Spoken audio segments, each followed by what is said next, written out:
Episode की शुरुआत में शाओ स्टोर के अंदर आ जाती है। शिन फिर शाओ से कहने लगता है कि वो पूरे 2 घंटे लेट है, जिसके बाद वो देखता है कि शाओ ने डिटर्जेंट को फ्रिज के अंदर रख दिया था।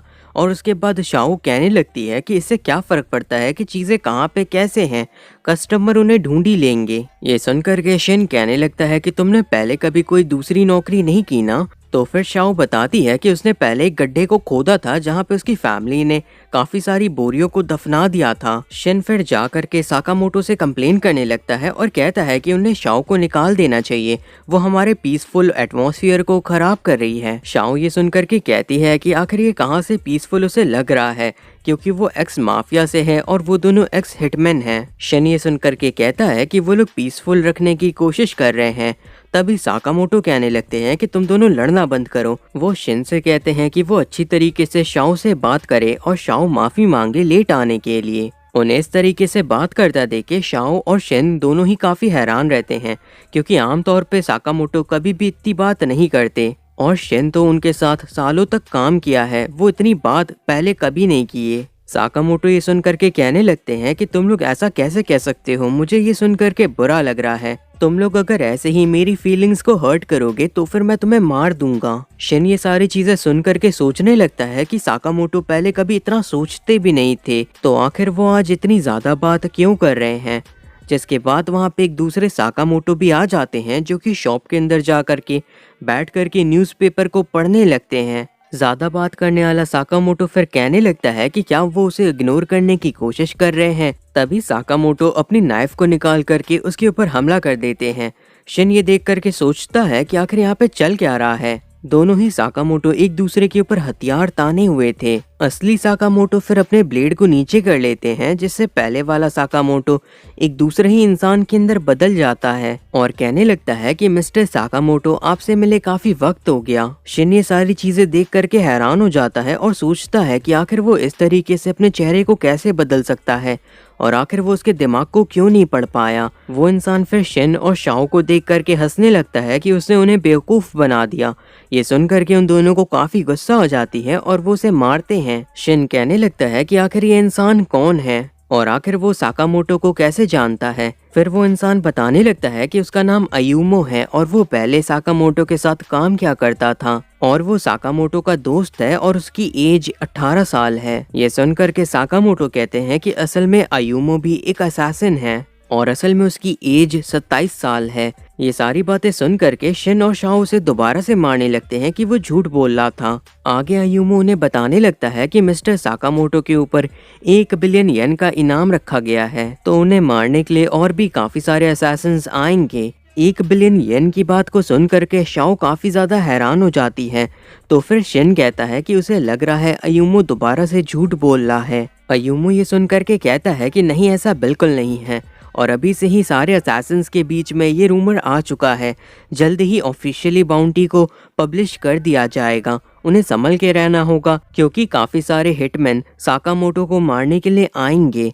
जिसके बाद वहाँ पे उनका पिज्जा आ जाता है और शाओ उसे लेकर के काफी ज्यादा खुश हो जाती है। शिन खड़ा होकर के सोच रहा था कि अगर अयूमो ने बेवकूफ बनाना चाहता है तो आखिर वो इतनी बड़ी बाउंटी की बात क्यों कहेगा। तभी उसे उस पिज्जा वाले इंसान के थॉट्स सुनाई देने लगते हैं, जहाँ पे वो सोच रहा था कि वो यहाँ पे काफी आसानी से आ गया और अब वो इन सभी को मार देगा। जिसके बाद वो डिलीवरी वाला कहता है कि उसका नाम पिज्जा नाकाजीमा है और वो यहाँ पे साकामोटो को मारने के लिए आया है। फिर वो अयूमो की गर्दन पे हथियार को रख करके उन्हें धमकी देने लगता है।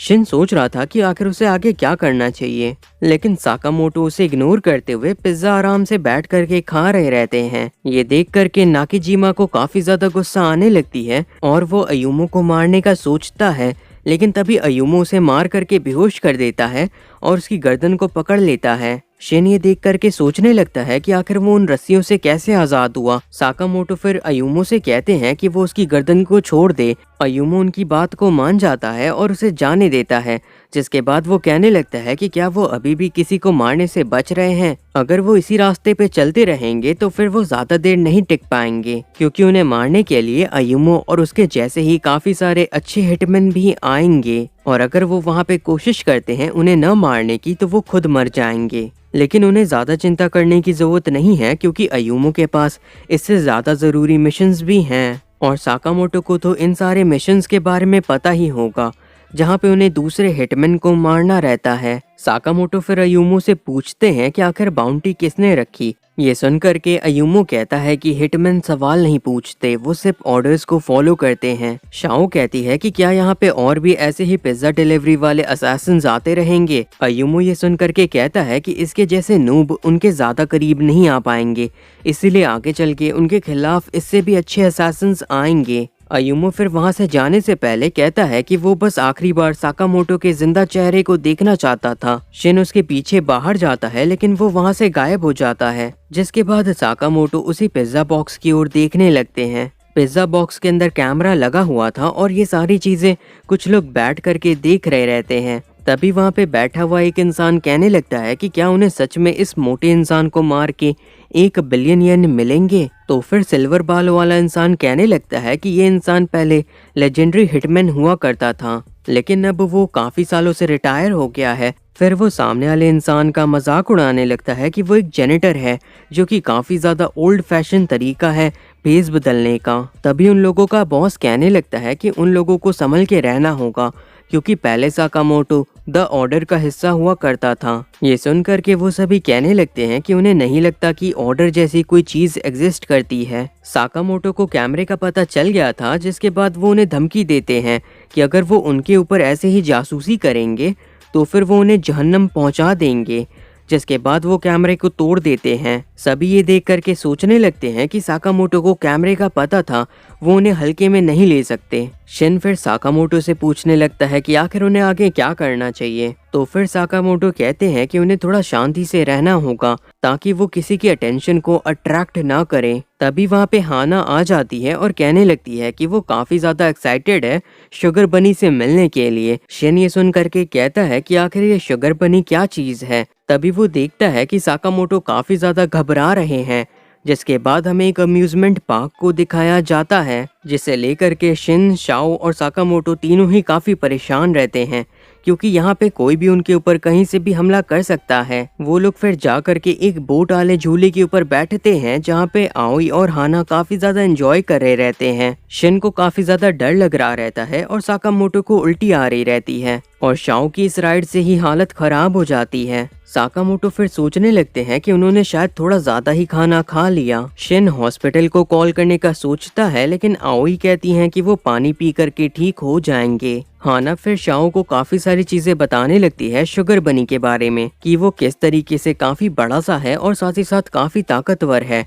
ये सुनकर के शाओ सोचने लगती है कि अगर वो मोटा होगा तो वो बिल्कुल साकामोटो जैसा ही होगा। आओई तभी कहने लगती हैं कि वो काफी ज्यादा खुश हैं कि सभी साथ में बाहर आकर के एंजॉय कर पा रहे हैं। शिन और साकामोटो भी ये सुनकर के खुश होने लगते हैं, लेकिन फिर उन्हें अयुमो की बात याद आती है और वो दोनों वापस से काफी ज्यादा परेशान हो जाते हैं। शिन फिर शाओ से कहने लगता है कि उन्हें साकामोटो फैमिली को सेफ रखना होगा और साथ ही साथ ये ध्यान रखना होगा कि वो मजे कर सकें। आगे वो बताता है कि वो 30 मीटर की दूरी में ये पता कर सकता है कि आखिर कौन क्या सोच रहा है, और वो हिटमैन्स को पहचानने के लिए इसी एबिलिटी का इस्तेमाल करेंगे। शाओ ये सुनकर के कहने लगती है कि क्या वो उसके भी दिमाग को पढ़ रहा था। शिन ये सुनकर के कहने लगता है कि उसके पास बेकार का टाइम नहीं है और ये किसी रेडियो की फ्रीक्वेंसी को सही करने के जैसा होता है, इसीलिए वो शिन को फोकस करने दे। तभी शिन को एक हिटमैन का पता चल जाता है, जो कि जेनिटर बन करके आ रहा था, और ये वही पहले वाला हिटमैन था। शाओ फिर जा करके हाना के ध्यान को भटकाने लगती है। उस हिटमैन को लग रहा था कि वो काफी आसानी से साकामोटो को मार देगा, जिसके बाद वो दोनों एक दूसरे के बगल से निकलते हैं। वो हिटमैन फिर एक कुनाई को निकाल करके मारने का सोचता है साकामोटो को, लेकिन तभी वो अपनी पेन से उसके ऊपर पहले ही हमला कर देते हैं, और फिर शिन उसे एक कार्ट के अंदर भर करके वहां से ले जाता है। आओई और हाना को इसके बारे में बिल्कुल भी पता नहीं चलता। शिन उस इंसान को लेकर के एक शांत जगह में चला गया था, जहाँ पे वो देखता है कि साकामोटो ने बिल्कुल बीचों बीच हमला किया था। उन्होंने किसी ऑर्गन को नुकसान नहीं पहुंचाया और साथ ही साथ किसी नस को भी नहीं काटा, जिसकी वजह से ये इंसान जिंदा है और सिर्फ बेहोश है। ये सारी चीजें सिल्वर बालों वाला इंसान भी बैठ करके देख रहा था और कहता है कि मुझे पहले ही पता था कि ये जेनिटर बहुत ही आसानी से पकड़ा जाएगा। फिर वो साकामोटो की रिपोर्ट को पढ़ने लगता है। उसे लगता है कि साकामोटो अब मोटे हो गए हैं, तो इसीलिए अब उसे उनसे खतरा नहीं है बल्कि शिन से है, क्योंकि वो दूसरों के दिमाग को पढ़ सकता है। तो वो डिसाइड करता है कि वो दिमाग को खाली रखने की जितनी हो सके उतनी ज्यादा कोशिश करेगा। चलते चलते शिन को कुछ महसूस होता है, लेकिन फिर वो उसके ऊपर ध्यान नहीं देता। असल में उसके पास से ही वो सिल्वर बालों वाला इंसान निकल करके गया था। आगे हमें दिखाया जाता है कि सभी रोलर कोस्टर के अंदर बैठने लगते हैं और मोटा होने की वजह से साकामोटो को सेफ्टी लॉक भी ठीक से नहीं आ रहा था। शाओ फिर शिन से कहने लगती है कि आखिर वो लोग सबसे पीछे क्यों बैठ रहे हैं। तो फिर शिन बताता है ताकि वो दूसरों को अच्छी तरीके से देख सकें। शिन फिर दोबारा से सभी के थॉट्स को पढ़ता है और सारे के सारे लोग नॉर्मल लग रहे थे। तभी शाओ कहने लगती है कि उसे सिल्वर बाल वाले इंसान के ऊपर शक है। ये सुनकर के शिन कहता है कि उसका दिमाग पूरी तरीके से खाली है और उसे बिना सोचे किसी के ऊपर भी शक नहीं करना चाहिए। जिसके बाद वो सिल्वर बालों वाला इंसान कहने लगता है कि उन्हें मेरी प्रेजेंस का पता चल गया है। शिन उसके दिमाग को पढ़ लेता है और उसके बाद वो सेफ्टी लॉक को खोलने की कोशिश करने लगता है। शाओ ये देख करके कहती है कि ये काफी ज्यादा खतरनाक हो सकता है, क्योंकि रोलर कोस्टर काफी ज्यादा तेज है। शिन फिर उस इंसान के बारे में साकामोटो को बता देता है, जिसके बाद वो सिल्वर बालों वाला इंसान अपने गन को निकाल लेता है साकामोटो को मारने के लिए। वो गोली चलाता है, लेकिन वो गोली जाकर के साकामोटो के ग्लासेस पे लगती है, जो कि बुलेट प्रूफ रहते हैं और उन्हें बचा लेते हैं। जो देख करके वो इंसान सोचने लगता है कि ये काम उसकी सोच से ज्यादा मुश्किल होगा। फिर शिन भी अपनी गन को निकाल लेता है और अपने सेफ्टी लॉक को तोड़ देता है। फिर वो हवा में कूद जाता है और उसके बाद रोलर कोस्टर दोबारा से एक लूप से नीचे आ जाता है। शिन सीधा जा करके उसी इंसान के ऊपर लैंड करता है और उसके सेफ्टी लॉक को तोड़ देता है, जिसके बाद वो उसे पकड़ करके नीचे की ओर कूद जाता है। वो दोनों ही रोलर कोस्टर के ट्रैक के ऊपर जा करके गिरते हैं। शिन वहां से भी नीचे गिरने वाला था, लेकिन वो खुद को संभाल लेता है, जिसके बाद वो ऊपर की ओर आ जाता है। शिन को ऐसा करता देख करके वो इंसान कहने लगता है कि वो सच में बहुत ही ज्यादा हिम्मती है। तो फिर शिन उससे कहता है कि असल में साकामोटो की आज छुट्टी है, इसीलिए वो ओवर टाइम कर रहा है। ये सुन करके वो सिल्वर बालों वाला इंसान कहने लगता है साकामोटो ने उनके ऑर्गेनाइजेशन को छोड़ने की गलती की है और इसकी सजा उन्हें मिलेगी। शिन ये सुन करके कहता है कि साकामोटो के पास अपनी वजह थी ऑर्गेनाइजेशन को छोड़ने की और वो इसीलिए साकामोटो की हर तरीके से हेल्प करेगा। जिसके बाद वहाँ पे रोलर कोस्टर दोबारा से आ जाता है और वो दोनों ही जंप करते हैं। सिल्वर बालों वाला इंसान फिर कहता है कि तुम बहुत ही बड़ी गलती कर रहे हो।